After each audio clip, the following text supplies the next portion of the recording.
ოთარ ფარცხალაძისთვის საქართველოს მოქალაქეობის შეწყვეტის ხელმოწერილი ბრძანებულება პრეზიდენტ ჯერ არ გამოუქვეყნებია დასკვნა სახელმწიფო სერვისების სააგენტო მოამზადა სალომე ზურაბიშვილს 2 დღის წინ გაუგზავნა.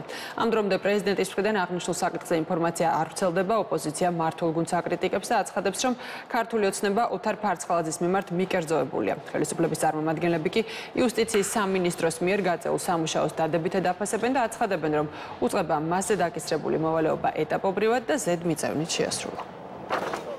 ფარცხალაძემ უკვე გადასაფორმებელი გადააფორმა, მოიხსენებათ ეკლესიაც კი გადააფორმა შვილზე და ახლა მოქალაქეობის შეწყვეტას მხოლოდ ის მიზანი აქვს, რომ არა მოქალაქე ფარცხალაძეზე გავრცელდეს სანქციები.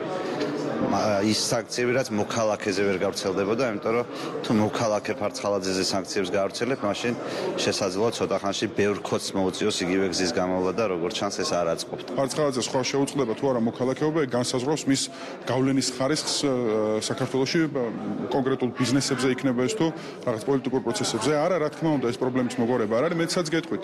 ეს არის პირდაპირ ინსტრუმენტის შექმნა ყველა მომავალი დასანქცირებული პირისთვის, იმ 20-25 ოჯახის წარმომადგენლებისთვის, ვინც ამ ქვეყნის დოვლას ინაწილებს, როგორ დააღწიონ თავი პასუხისმგებლობას, იმიტომ რომ მოქალაქეობის შეწყვეტა მას უკვე გაიყვანს პასუხისმგებლობის სივრცედან, გარკვეულწილად, იმიტომ რომ ვერ გამოვიყენებთ მაგალითად საპარლამენტო საგამოძიებო მექანიზმებს იმისთვის, რომ დავადგინოთ რეალობად რა და როგორ იყო. მოქალაქეობის ჩამორთმევაზე განაცხადი ფარცხალაძის შემთხვევაში ეს არის იმ კოორდინირებული გეგმის ნაწილი, რომლითაც მოქმედებს ახლა აი ეს ფარცხალაძის ხელქვეითი რუსების და ფარცხალაძის ხელქვეითი პოლიტიკური ძალა, რომელსაც ქვია საუბედუროდ ქართული ოცნება. სინამდვილეში მე მგონი ესეც ძალიან კარგად წარმოაჩენს რეალურ განწყობებს და დამოკიდებულებას, თვითონაც ძალიან კარგად იციან ოპოზიციამაც და პრეზიდენტმაც ძალიან კარგად იცის, რომ ფარცხალაძის ისტორიასთან დაკავშირებით ეს გამოგონილი ბრალდებები იყო არასწორი ბრალდებები ხელისუფლების მიმართ.